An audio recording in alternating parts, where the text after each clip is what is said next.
आज बेरमो स्थित आजसू पार्टी कार्यालय में विस्थापित मोर्चा की बैठक हुई, जिसमें कटरा B&A एवं ढोरी एरिया के लोग शामिल हुए, जिसकी अध्यक्षता आजसू पार्टी केंद्रीय सचिव संतोष महातो ने किया।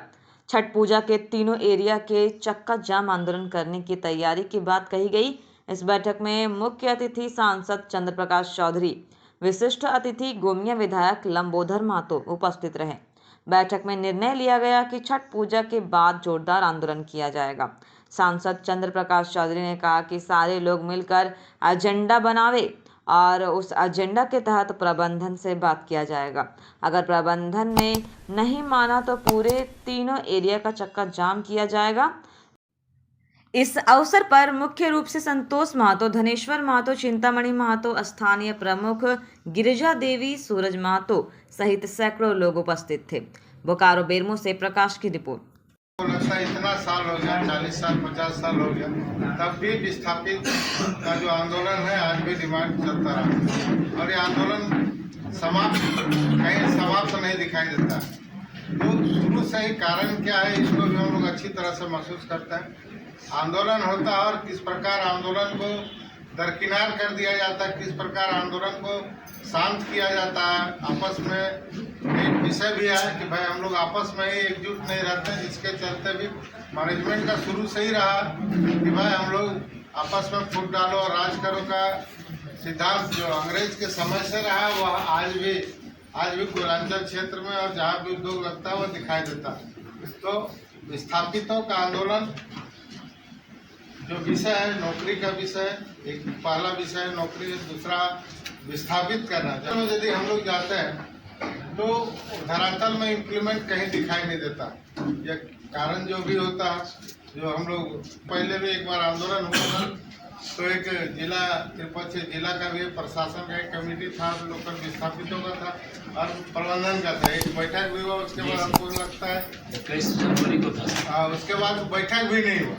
लोग उचित ही नहीं समझता। आंदोलन जब समाप्त हो जाता है तब फिर उस बैठक का महत्व ही खत्म हो जाता है। और खास करके बेरमो में यहाँ पर जो जमीन दिया, जिनका घर चला गया वो आज बेघर हो गया है और जिनका 1 इंच जमीन नहीं है वो आज यहाँ के विस्थापित हो गए। ये मामला अभी मतलब लगता है जैसे 75% लोगों को विस्थापित लोगों को रखना, स्थानीय लोगों को रखना, लेकिन उसमें भी इतना ज़्यादा उलझा दिया गया उसको भी कि वहाँ भी लोगों को अभी भी अधिकार नहीं मिल पा रहा। और हम लोग जब लिस्ट मांगते हैं तो लिस्ट कुछ मिलता है, वहाँ पर फील्ड में जाइए तो आपको कुछ अलग रहता है। इसलिए हम आप लोगों से यही आग्रह करेंगे, क्योंकि हम इस बात को अच्छी तरह से महसूस करते हैं। हम भी विस्थापित, हम लोग भी शुरू से CCL पूर्वांचल क्षेत्र में हम लोगों का लड़ा गया है। लड़ाई के चलते भी हम कई बार CCL में नौकरी रहने के बावजूद भी कई बार सस्पेंड हुए, कई बार ट्रांसफर हुए। तो इस तरह से हुआ भी, हमको भी काफ़ी लोगों ने तंग किया। मैनेजमेंट कई बार हम 2-2 साल 3-3 साल हम बैठा दिया गया, लेकिन ये सब चलता रहेगा। लेकिन आज हक के लड़ाई के लिए हम लोगों को संघर्ष करना ही पड़ेगा और उसके लिए तभी आपको हक मिल सकता है। आज संघर्ष के बल पर ही आज हम यहाँ पर पहुँचे। इसलिए मैं आप लोगों को विश्वास दिलाता हूँ कि आप लोग तैयारी कीजिए, लेकिन जो आंदोलन का जो रूपरेखा होगा, जितना एजेंडा हमारा होगा, जो एजेंडा है वो बैठ के आप लोग तय कीजिए। भाई हम लोगों का कौन विषय पर 3 एरिया हम लोगों का है, प्लस हम लोग DVC के लिए, DVC का भी विस्थापित लोग हैं। हम लोग दिन DVC चेयरमैन के पास बैठे तो वहाँ भी यह बात है भाई वहाँ पर लोगों को रहने के लिए तो 30 किलोमीटर दूर का बोल गया, जबकि विस्थापित लोग 10 किलोमीटर में तो अप्लाई नहीं कर सकते। 30 किलोमीटर दूर जिसका जमीन नहीं है वो अप्लाई करता। ये कई तकनीकी गड़बड़ी है, तो फिर हम लोग उसको सुधार किए।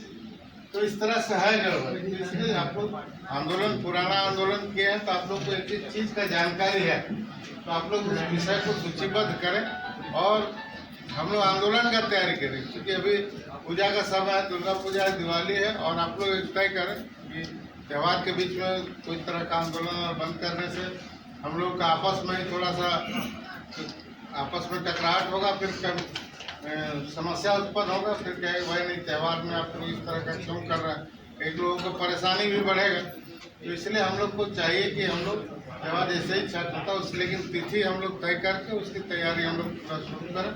और उससे पहले सबसे ज़्यादा जरूरी है बीच में जो समय हम लोगों को मिलेगा बीच में आप लोग बैठिए, सभी गांव के लोग हैं, जो जो विस्थापित गांव के लोग हैं, आप लोग बैठिए, कमेटी बना दीजिए कि हर गांव से 2-4 आदमी हो, ताकि उस गांव का जो जो समस्या, जो जो जमीन का मामला है, जो विस्थापित का मामला है, जो भी करंट में आया, मैनेजमेंट के साथ मिलकर किस प्रकार लोग दलाली कर रहा है, गांव का मंदिर तोड़ दिया गया।